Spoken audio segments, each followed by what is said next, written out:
నిన్న మనకి republic day జరిగింది, గణతంత్ర దినోత్సవం జరిగితే అక్కడ క్వారీ సెంటర్లో అంబేద్కర్ గారి యొక్క స్టాట్యూని పార్లమెంట్ నమూనాతో ఒక భవనాన్ని నిర్మించి దానిపైన అంబేద్కర్ గారిని ప్రతిష్ఠిస్తే కనీస పక్షాన గౌరవం ఇవ్వలే, కనీసం అక్కడ శుభ్రాలు చేయలే.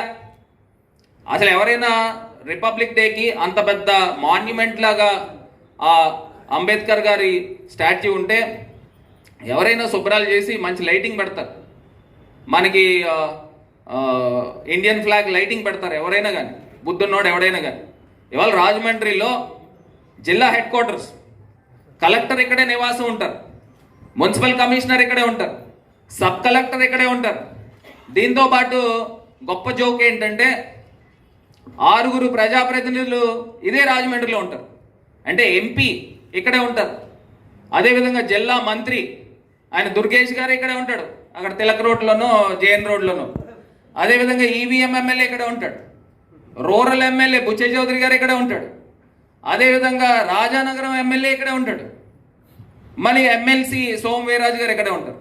6 ప్రజాప్రతినిధులు నివాసం ఉంటున్న రాజమహేంద్రవరాన్ని ఇంత దౌర్భాగ్యంగా తయారు చేస్తున్నారు అని అంటే వీళ్ళు రాబోయే సంవత్సర కాలంలో పుష్కరాలు ఏ రకంగా చేస్తారని వాళ్ళు సూటిగా నేను ప్రశ్నిస్తా ఉన్నా.